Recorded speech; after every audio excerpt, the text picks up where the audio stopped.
Dios les bendiga, soy el pastor Gilberto Gutiérrez y esto es Pregúntele al Paz. El día de hoy la pregunta tiene que ver con un suceso extraño. He aquí la pregunta tal como me fue, no tal como me fue hecha, sino yo la resumí y esta sería la pregunta. Segundo de Reyes 13:21, ¿qué pasó aquí? ¿Qué pasó en Segundo de Reyes 13:21? ¿Qué pasó? Leamos Segundo de Reyes, capítulo 13, versículo 21. Dice así, se los leo. Y aconteció que al sepultar unos a un hombre, súbitamente vieron una banda armada y arrojaron el cadáver en el sepulcro de Eliseo.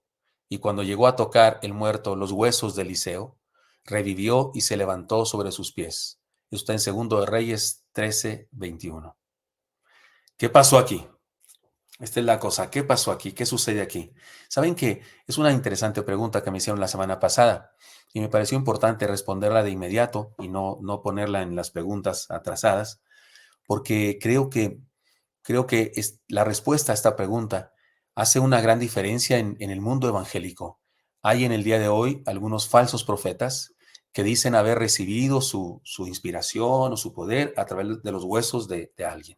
Hay un predicador muy famoso, para mi gusto, uno de los falsos profetas más famosos de nuestro momento, que dice que él recibió un don especial de ir a la tumba de otra persona que también enseñó herejías, enseñó situaciones difíciles. No voy a decir nombres porque me gusta guardar así en respeto. Sin embargo, usted me pregunta en forma privada, le digo el nombre de estos dos individuos que ciertamente pecaron contra la palabra del Señor, contra el Evangelio de Jesucristo y enseñaron, la persona muerta que era una mujer y el actual que sigue vivo, está enseñando herejías, está enseñando un falso evangelio que tergiversa el corazón de la gente, de los creyentes y la mente de los creyentes y enseña mentiras. Y hablan de eso, de que fue al sepulcro de la mujer difunta y por eso es importante entender este pasaje para tener cuidado, porque si creemos en eso que dice este falso profeta, que fue a la tumba de una supuesta profeta de antaño y le vino un poder, entonces, ¿qué quiere decir? Que hay que ir a donde murieron los pastores, los hermanos, lindos hermanos, maestros nuestros, y que debemos ir a la tumba y que debemos esperar que un poder de ahí venga a nosotros, debemos ir a las tumbas y abrazarlas. No es eso idolatría y no es eso fetichismo y no es eso un error. Por eso, interpretar este texto correctamente es importante. Se los leo una vez más y luego vamos a las opciones que hay para qué decir con respecto a esta palabra. Y aconteció que al sepultar unos a un hombre, súbitamente vieron una banda armada y arrojaron el cadáver en el sepulcro de Eliseo, y cuando llegó a tocar el muerto los huesos de Eliseo, revivió y se levantó sobre sus pies. Lo primero que tenemos que hacer es lo siguiente. Lo primero que tenemos que hacer, es entender que en este pasaje hay algunas cosas extrañas, como dicen por ahí, aquí hay gato encerrado. Si usted y yo vamos a un panteón porque estamos sepultando a un ser querido, o estamos sepultando a alguien, y de repente hay, no sé, hay una trifulca, hay un terremoto, o vienen unos maleantes, aventamos al muerto y resulta que cae en la tumba de un no sé qué famoso persona y toca sus huesos. Que alguien me explique, como dice un cómico por ahí, ¿acaso todos los sepulcros de todos los muertos están abiertos y los huesos de fuera? Aquí, evidentemente, esta narrativa es una narrativa, es un documento literario que alguien está contándonos algo, me parece inverosímil, está contando cosas que no pudieron ser así, pero las está contando así porque no está preocupado por los detalles exactos. No nos dice, es que el sepulcro de Eliseo estaba abierto, por casualidad estaba abierto ese día, o alguien lo abrió, o no lo habían sepultado bien, lo cual es absurdo. Eliseo fue sepultado ahora sí que como Dios manda. Ahora, los sepulcros de aquella época no son como los nuestros. No es que hay un panteón y está lleno de cuerpos en diferentes fosas.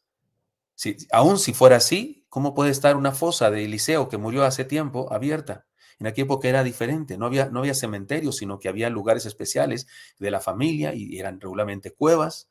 Entonces, estaba abierta en la cueva, estaba abierto el sepulcro de Eliseo y los huesos de fuera. Evidentemente, insisto, la narración de quien cuenta eso no es exacta. Y él nos quiere anunciar que no es exacta, no está interesado en que pensemos que está hablando en forma específica, porque no nos da los demás datos, por qué los huesos de Eliseo estaban de fuera, o por qué había un sepulcro abierto de Eliseo, y por qué se equivocaron y lo echaron en el sepulcro que no era. Todo eso no debemos tomarlo como algo literalista. Tengamos cuidado primeramente. Estoy aquí hablando de un principio de hermenéutica. Debemos entender el pasaje, debemos entender la cultura de aquella época, debemos entender la posible intención que tiene el autor cuando nos está diciendo estas cosas. Entonces, primeramente, este es el asunto.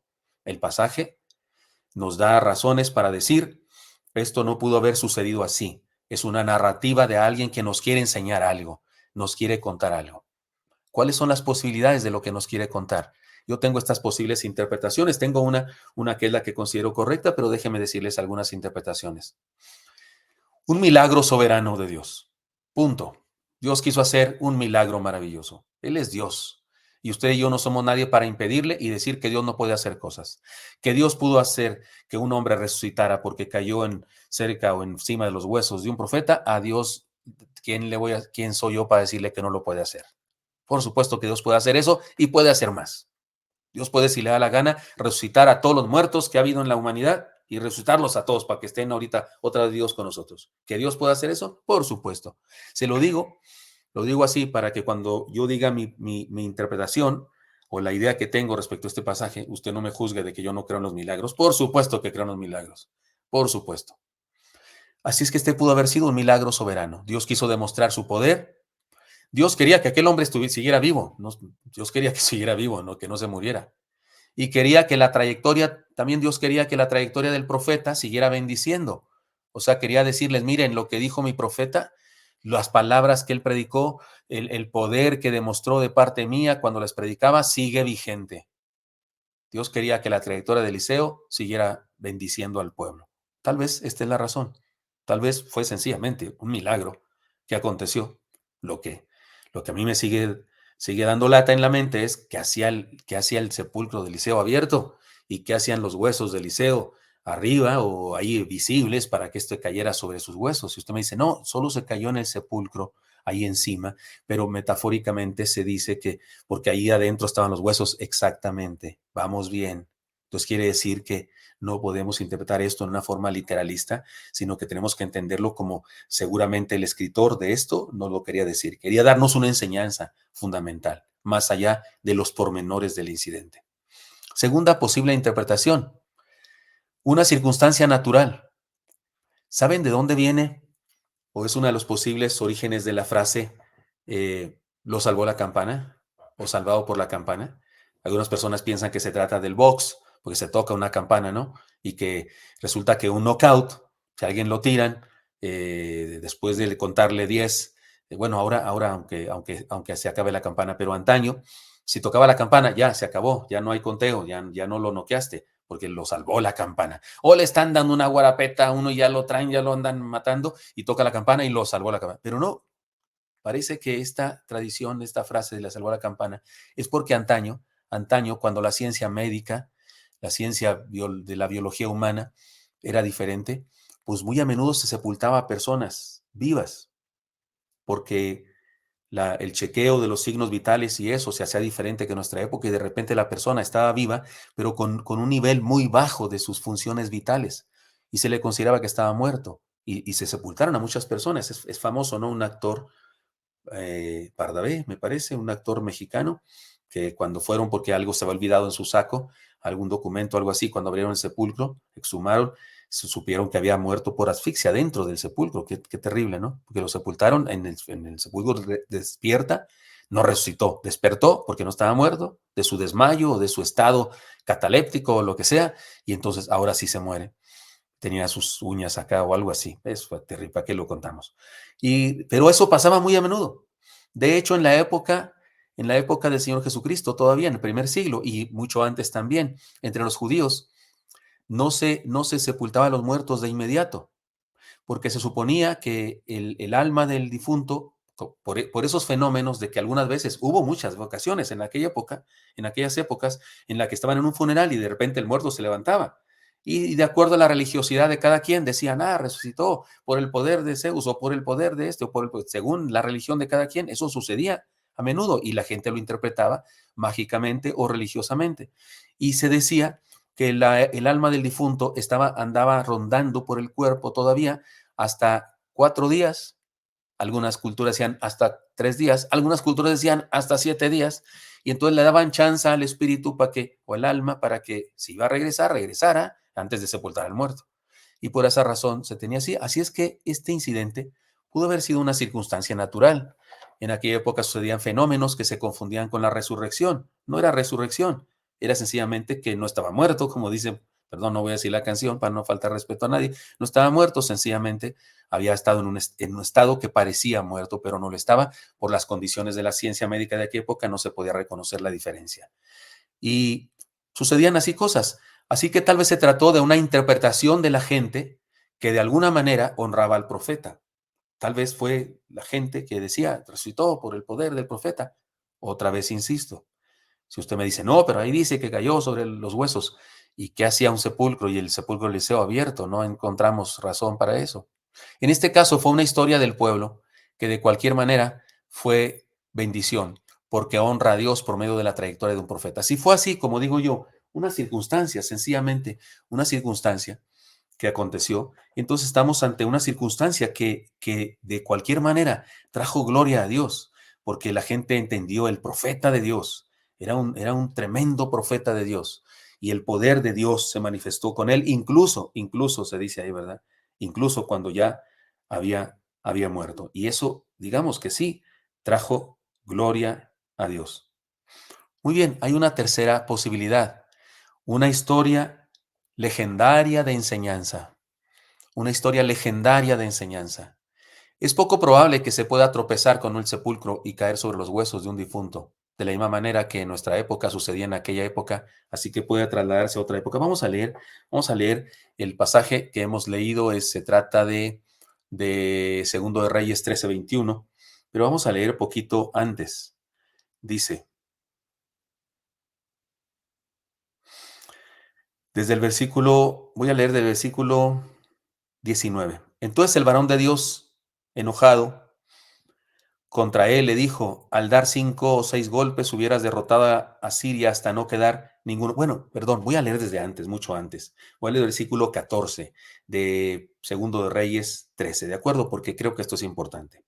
Estaba Eliseo enfermo de la enfermedad de que murió, y descendió a él Joás, rey de Israel, y llorando delante de él dijo, Padre mío, carro de Israel y su gente de a caballo. Y le dijo Eliseo, toma un arco y unas saetas. Tomó él entonces un arco y unas saetas, y luego dijo Eliseo al rey de Israel, pon tu mano sobre el arco. Y puso él su mano sobre el arco. Entonces puso Eliseo sus manos sobre las manos del rey. Y dijo, abre la ventana que da al oriente. Y cuando él la abrió, dijo Eliseo, tira y tira, tira. Y tirando él, dijo Eliseo, saeta de salvación de Jehová, y saeta de salvación contra Siria, porque herirás a los sirios en Afec hasta consumirlos. Y le volvió a decir, toma las saetas. Y luego que el rey de Israel las hubo tomado, le dijo, golpea la tierra. Y él la golpeó 3 veces y se detuvo. Entonces el varón de Dios, enojado contra él, le dijo, al dar 5 o 6 golpes hubieras derrotado a Siria hasta no quedar ninguno, pero ahora solo 3 veces derrotarás a Siria. Esto es una profecía, es un evento profético interesante. Eliseo va con este rey que tiene miedo y le dice que lance una flecha a la ventana, y le dice que la profecía dice que él derrotará a los sirios. Pero luego lo que sigue es de qué tamaño va a ser la derrota a los enemigos. Y le dice, golpea la tierra con una saeta, con una flecha. Y él golpea solamente 3 veces. Y le dice, no es posible. ¿Por qué no golpeaste más veces? Si hubiese golpeado más veces, lo hubieras destruido por completo, pero como solamente golpeaste 3 veces, ¿de qué habla eso? ¿Acaso es magia o qué? No, lo que hay en juego es que este rey era tibio, y al golpear solo 3 veces, tal vez así con desdén, pues ¿para qué voy a golpear el suelo? ¿De qué se trata? ¿Qué este profeta? ¿Qué me está pidiendo? Tan, tan, tan. Si hubiese sido serio ante la profecía, si lo hubiera aceptado la profecía de Eliseo con la seriedad con que se estaba diciendo, porque Dios le dijo cuando lanzó la saeta a la ventana, destruirás a los sirios.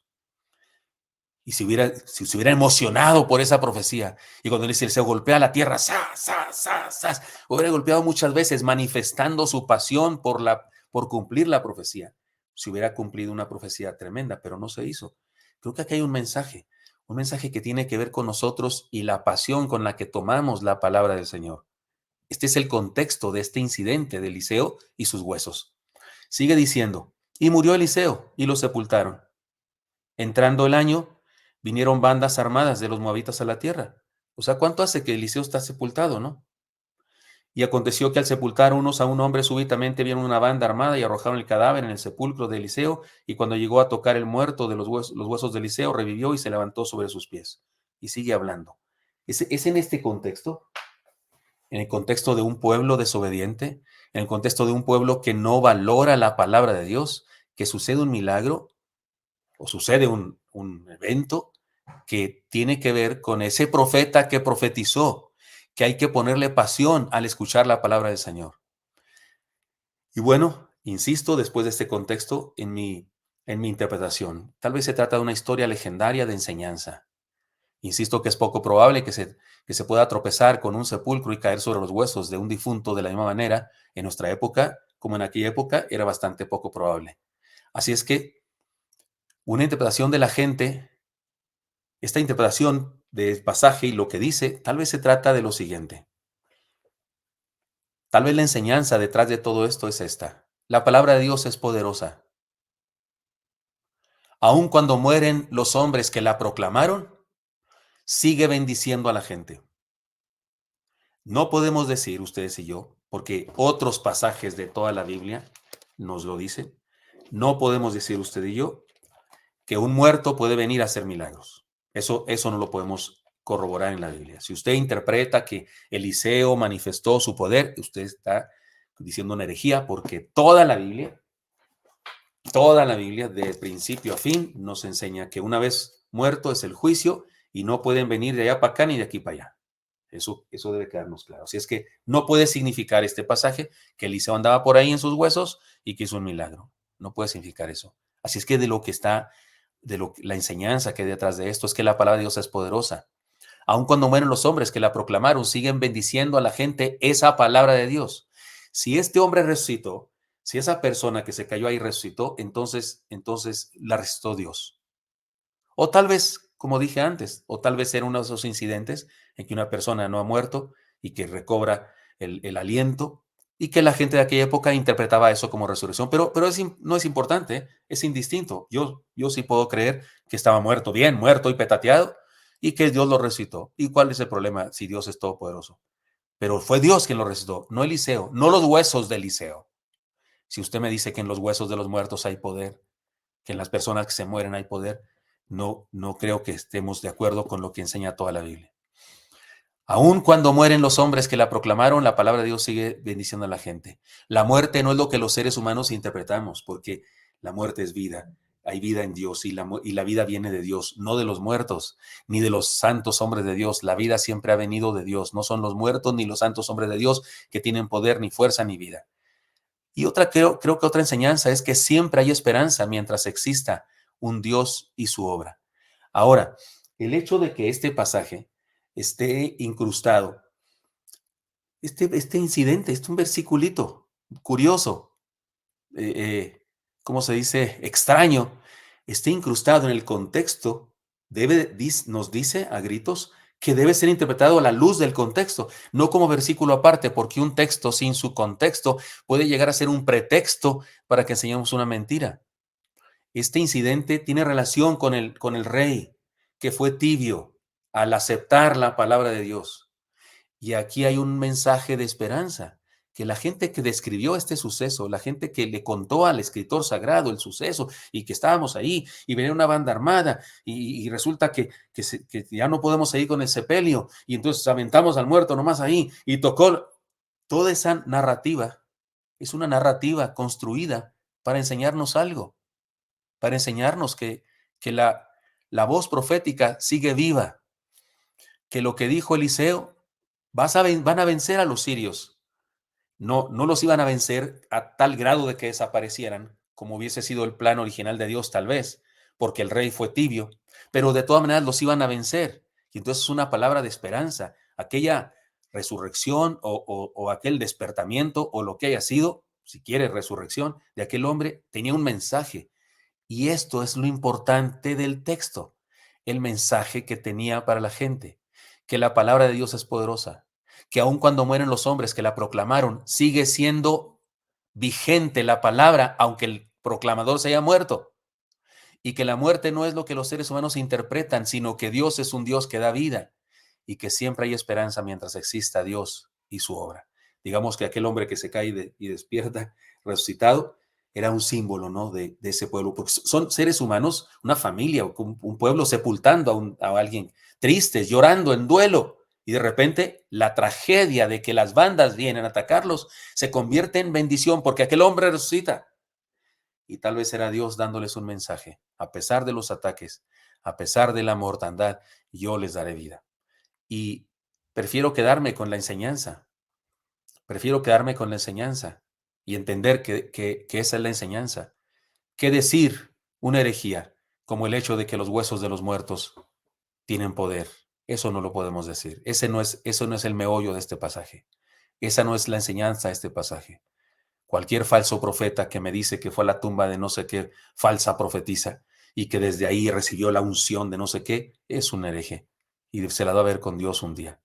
Eso motivaría a la gente a ir a los panteones y a buscar huesos de personas famosas para que nos transmitan. Y eso es un acto. Dios transmite vida. Dios tiene poder. Nadie tiene poder. Los huesos de nadie tienen poder. Ni la carne de nadie tiene poder. Ni en vida tenía poder Eliseo, ni Elías, ni ningún profeta. El poder estaba en Dios, no en ellos. El poder estaba en el Dios Todopoderoso, no en ellos. Entonces debemos tener cuidado con la interpretación de la Biblia. Así es que, hermanos míos, ¿qué pasó? ¿Qué pasó aquí? ¿Qué pasó en ese incidente de este pasaje? Pasó que Dios quiso dar un mensaje de aliento, de esperanza, un mensaje de resurrección, un mensaje de vida a un pueblo que estaba siendo atacado, un pueblo que estaba siendo perseguido, y el mensaje era: yo les daré vida, porque en mí hay poder. La palabra de mi siervo está vigente. Lo que yo dije por medio de él se cumplirá. Y de esa manera, hermanos míos, le guardamos respeto y honor a la palabra de Dios maravillosa, que tiene siempre un mensaje cristocéntrico, un mensaje de vida eterna, un mensaje de gracia para nosotros. Porque es la resurrección de Jesús nuestro Señor, precisamente, la que manifestó el más grande poder de Dios en nosotros para darnos vida también a nosotros. Espero que esto quede claro y que la pregunta haya sido contestada. Señor Santo, bendícenos por favor a mis hermanos y a mí en Cristo Jesús. Amén.